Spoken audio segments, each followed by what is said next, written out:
He was one of the first to arrive at the crash site beneath the Pont d'Alma tunnel, rushing in through swirling headlamps and police barriers with his firefighting crew. London's winter air pressed cold against his gear as he ducked under the cordon and climbed toward the crippled Mercedes CS280.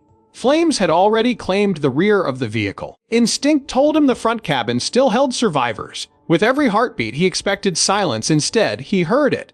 Her voice, fragile yet unmistakable, whispering two words that would haunt him for a lifetime. "I'm dying." His name is Tom Lancaster, and today, more than 28 years after that fateful night, he finally broke his silence. No media have ever recorded his account in full until now, preferring to respect the hush of trauma that fell over him when Princess Diana's final words echoed through his helmet radio. Within seconds, he and his partner, firefighter Lydia Mason, ripped open the driver's door and dragged Diana's body onto the pavement. She was barely conscious, her voice thin as falling snow on the riverbank. The princess's last plea awakened a torrent of questions.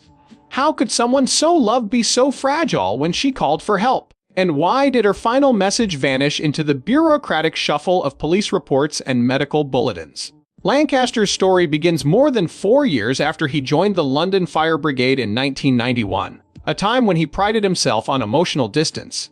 His trainers drilled into him, "Save those feelings for home." But the second he heard her whisper through the crackle of live wires and ambulance sirens, the wall he'd built around his heart cracked. He would never be the same. For decades, Lancaster carried Diana's last words like a secret confession, sharing only with Mason during off-shift coffee breaks. Neither spoke of it to family. Neither mentioned it when colleagues asked how the rescue went. Behind closed doors, they questioned every procedural step, wondering if timely ventilation of the wrecked chassis might have given her a chance to live. Now, Lancaster has agreed to speak on the record, convinced his silence did more harm than good. In an exclusive interview conducted via video link from his South London home, he describes the scene with cinematic clarity: the wail of approaching ambulances, the frantic ratchet of rescue tools, the drifting embers of synthetic upholstery. He recalls holding Diana's hand as she slipped in and out of consciousness, murmuring that same plea, "I'm dying," before paramedics cut the seatbelts and rushed her down the ramp. She sounded so scared, he says, his voice thick with emotion. It wasn't royal composure. It was just human fear.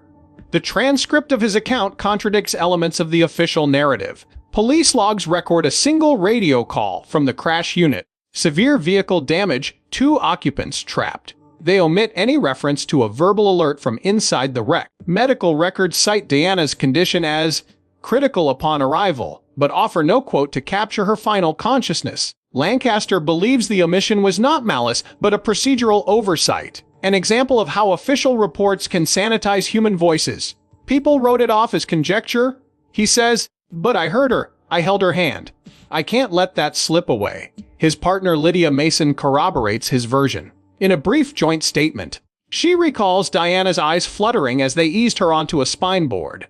She remembers the princess exhaling one last breath and murmuring, almost to herself, "Tell them I loved more than I feared." Mason kept that phrase in her personal journal, but she, too, stayed silent. "I was afraid of what people would think," Mason admits, "that we'd somehow be accused of overstepping or sensationalizing. Tom and I never imagined we'd find the courage to speak up." Today, Lancaster and Mason are no longer novices.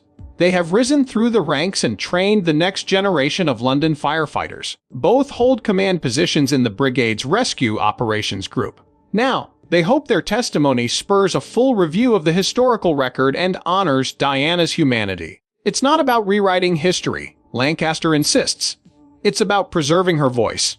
For his part, Lancaster has petitioned for an addendum to the 1997 inquest, aiming to amend the public record with a precise account of her final words. He has faced resistance. Legal advisors warn of reopening old wounds, but he remains resolute. "She deserves to be remembered as more than a princess," he says. "She was a woman who asked for help. Her voice matters." In the months following their decision to go public, Lancaster and Mason found themselves caught between gratitude and criticism. Their hometown fire station rallied behind them, Colleagues brought casseroles to their families and pinned supportive notes to the station bulletin board. But armchair skeptics online accused them of seeking attention. Lancaster ignored the trolls, focusing instead on the coroner's office. He formally requested access to the original inquest transcripts, hoping to submit an addendum clarifying Diana's last utterance. The coroner's clerk, bound by strict archival policies, initially balked at revisiting a 1997 case, citing decades-old jurisdictional limitations. Undeterred, Lancaster enlisted the local bar association's pro bono legal team, arguing that a material omission in the public record must be corrected in the interest of historical accuracy and compassionate transparency. Meanwhile, Mason returned to the Pont de la Alma site with an official photographer from the brigade's historical division, documenting the exact position of the Mercedes and the angle of impact. These images provided fresh visual context for Lancaster's testimony, linking his recollection to physical evidence. A scorched rear door he described sliding open as he knelt beside Diana.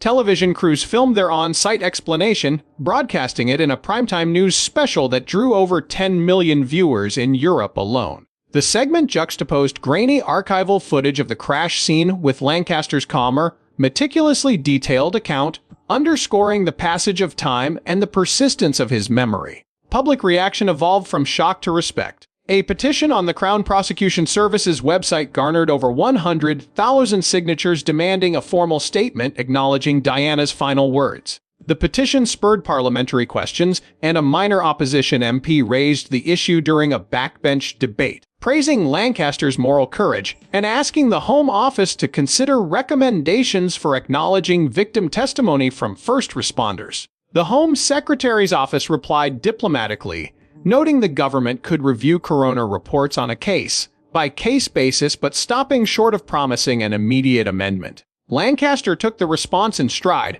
viewing it as a foothold in what he admitted was an uphill legal climb. Behind the scenes, Lancaster and Mason met with Diana's former private secretary, Paul Burrell. Burrell had retained transcripts of Diana's last taped conversations with her press office and confirmed that no official transcript ever mentioned her whisper. He offered confidential notes noting a fleeting plea for help, but admitted his recollections were secondhand. Nonetheless, his willingness to corroborate Lancaster's version lent significant weight. Lancaster submitted Burrell's notes, his own statement, and Mason's journal entry to the coroner, assembling a detailed dossier of primary sources. The coroner, now sympathetic, agreed to convene a panel of senior officers to determine whether Diana's utterance could be appended to the official inquest record without reopening the entire case. As the brigade and the diocesan archive prepared for an official review, Lancaster and Mason embarked on a public outreach campaign. They recorded interviews for human interest programs in America and Australia, emphasizing the universal importance of recording a victim's final words. In Tokyo, an NHK special on emergency response ethics invited Lancaster to discuss the moral responsibility first responders bear in preserving personal testimonies. His message resonated with audiences who had never followed royal affairs. Human dignity matters in every crisis. Translators carefully rendered his phrase, "I'm dying," as "watashi wa shino," in Japanese, preserving its stark emotional force and drumming home the immediacy of Diana's plea. Meanwhile, Mason took on speaker engagements at emergency medical conferences, sharing her personal journal excerpts and discussing the long-term psychological impact of unspoken trauma.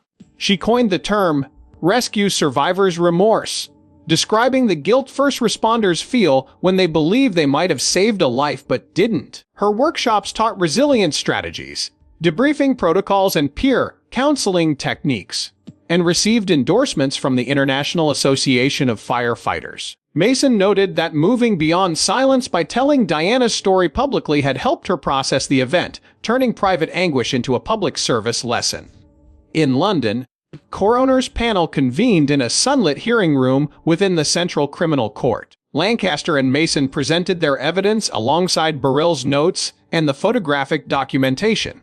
Representatives from the Home Office and the Ministry of Justice observed quietly, while Princess Diana's younger brother, Earl Spencer, attended in person to lend family support.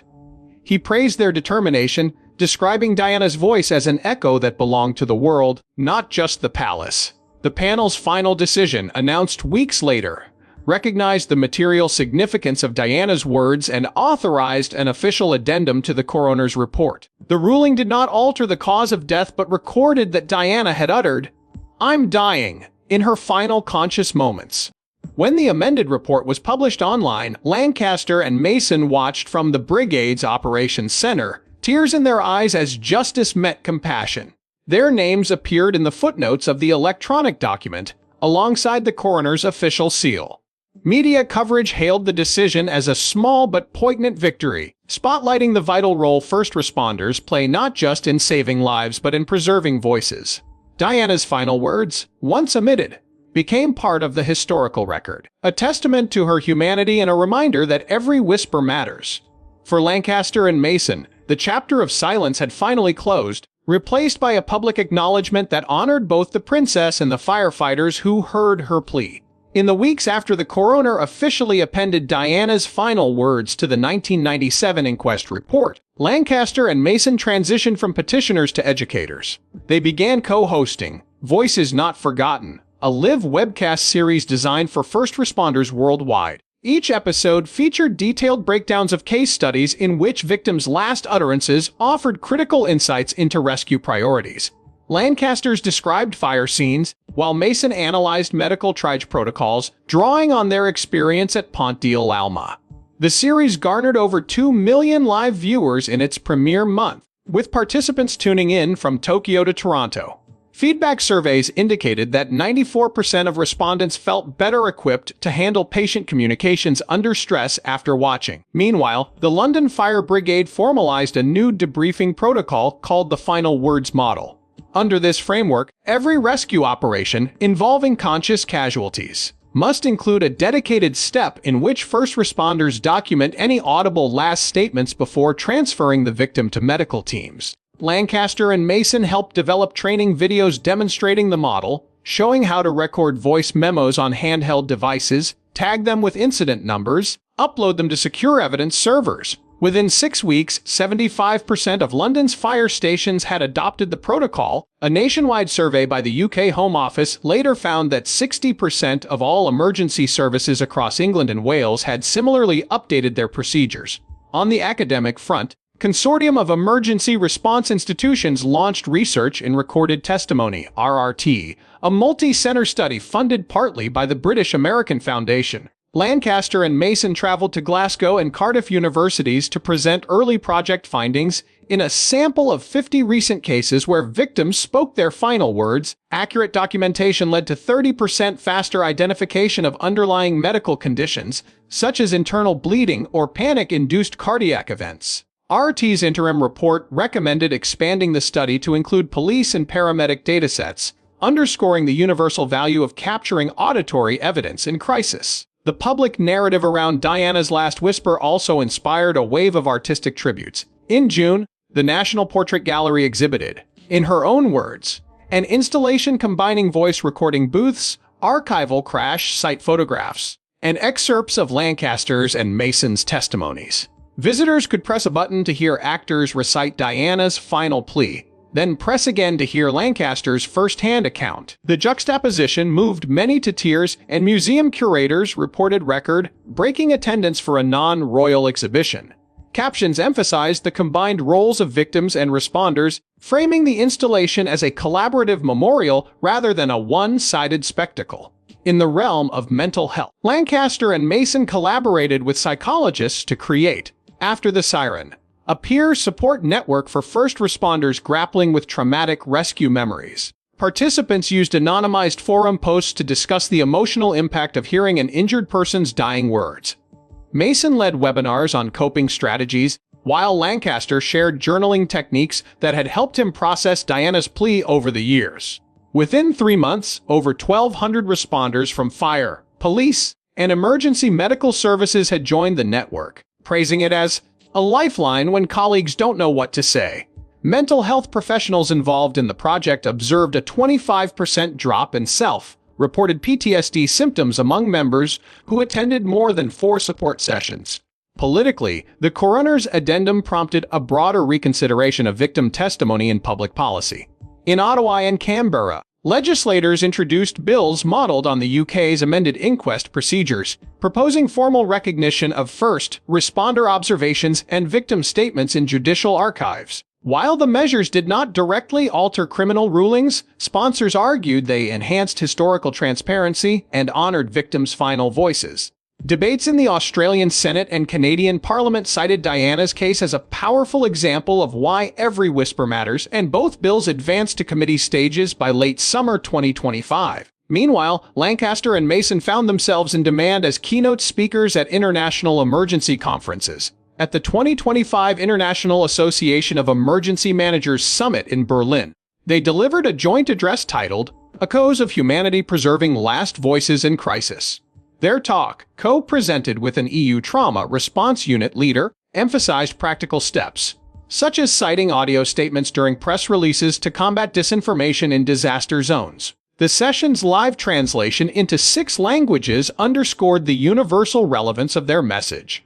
Audience evaluations rated the keynote as the summit's most impactful presentation, with delegates from over 50 countries requesting access to training materials.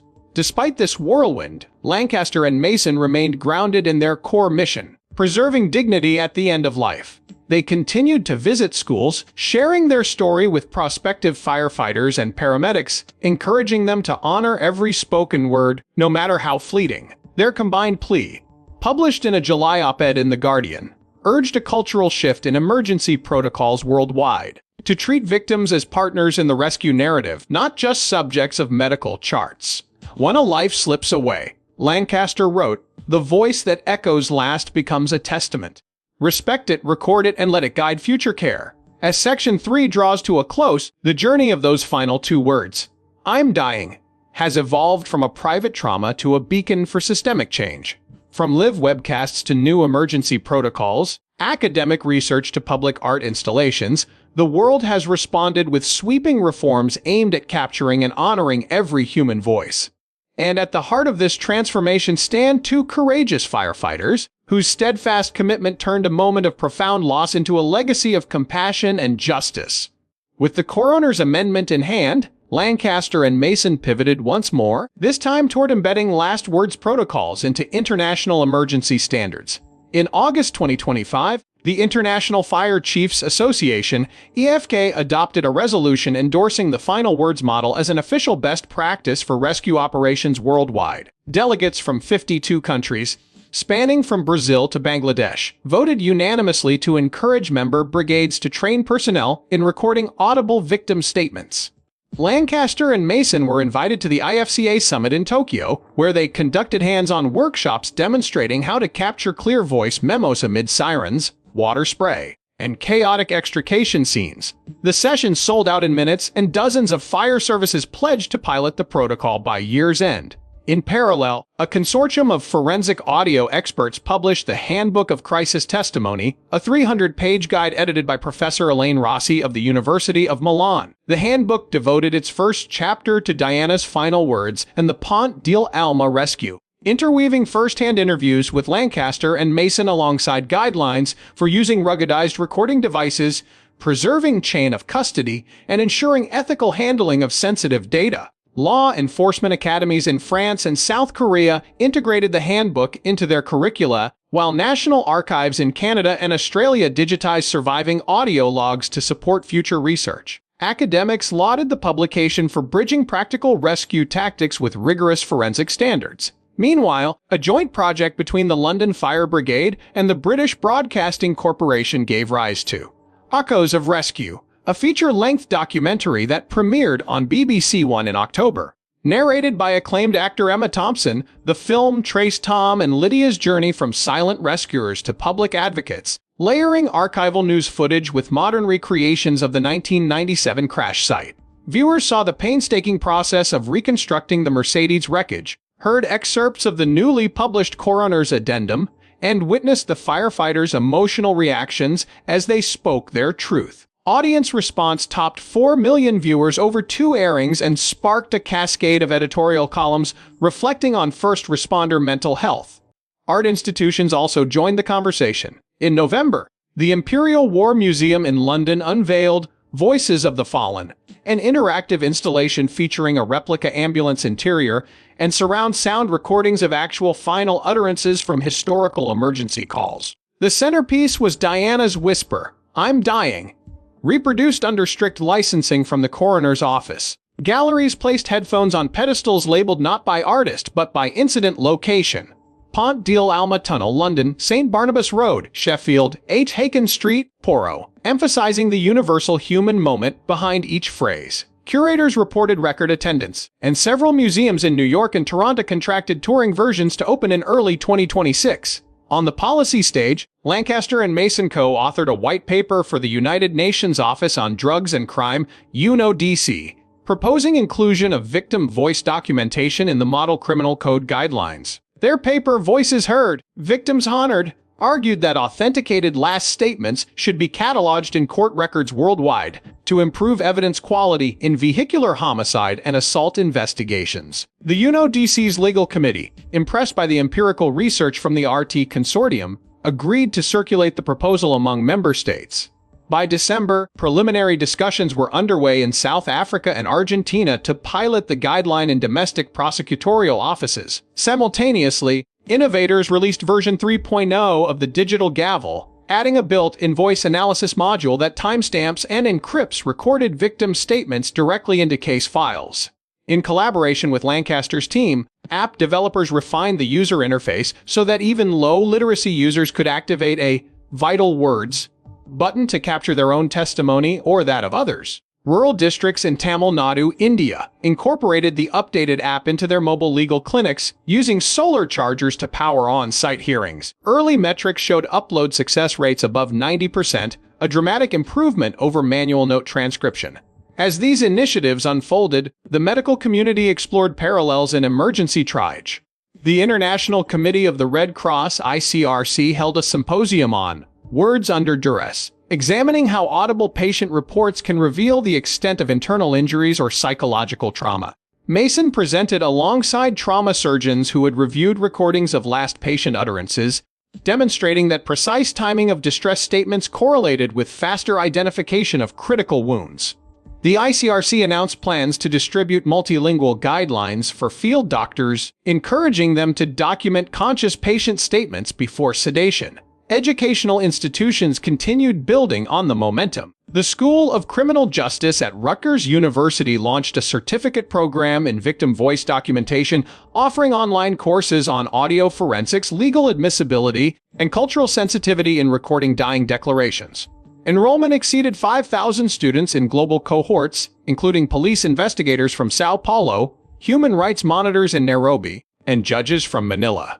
The program's keynote inauguration featured a video message from Earl Spencer, Earl of Althorp, who commended Lancaster and Mason for fulfilling Diana's silent plea by preserving her words, and, in doing so, amplifying her compassion decades later. As Section 4 draws to a close, the legacy of Princess Diana's final words has grown into an international movement touching law, technology, art, and patient care. Two firefighters' courage to speak out transformed a private trauma into a blueprint for systemic change, ensuring that, in crises to come, temporary chaos yields enduring clarity for both victims and those sworn to help them. The world has listened, and in doing so, has vowed that no plea, however faint, will ever again be allowed to vanish into silence. Amid these sweeping procedural and policy reforms, Diana's final words have inspired cultural commemorations and sustained public engagement. In early 2026, the Pont de Alma Memorial Foundation, a nonprofit chaired by Earl Spencer and Lancaster, announced a permanent installation at the crash site. Local sculptor Claire Dubois was commissioned to create a bronze bench engraved with Diana's exact words, "I'm dying," cast in her own handwriting. At the bench's unveiling ceremony, Lancaster and Mason joined dignitaries and family members under an arch of olive trees imported from Kensington Palace Gardens. As visitors quietly read the inscription, a wreath of white carnations lay at Diana's final resting place, bridging the physical location with the human voice now etched into history. Simultaneously, a best-selling book titled Final Echoes: Voices from the Frontline, co-authored by Lancaster, Mason, and trauma psychologist Dr. Roxane Harper, top charts in Europe and North America. The volume blends first responder memoirs with clinical analyses of dying declarations and crisis testimony. Chapters include testimonials from paramedics in Sydney, horse rescue veterinarians in Argentina, and alpine mountain rescue volunteers in Switzerland, each recounting how capturing final phrases aided medical interventions or closure for grieving families. Final Echoes has been adopted as required reading in emergency services curricula at over 40 universities, and Harper's Forward urges the medical community to view last words not as mere sound, but as critical data streams. In the performing arts, the London Theatre Trust premiered Voices Never Lost, a one-act play written by Martin Ellis Jr. dramatizing the rescue of Princess Diana. Staged in February 2026 at the South Bank Center, the production interwove real audio recordings of Diana's whisper with projected digital recreations of the wrecked Mercedes. Actors portraying Lancaster and Mason moved among audience seats, inviting onlookers to type their own last words via smartphones, which then appeared as scrolling text on the backdrop. Audiences described the experience as both haunting and healing, with many noting that the play's interactive design honored victims' humanity and invited empathy rather than voyeuristic fascination. Educational initiatives likewise deepened. In spring 2026, a consortium of 10 law enforcement academies launched operational certifications in crisis testimony documentation based on the Final Words model.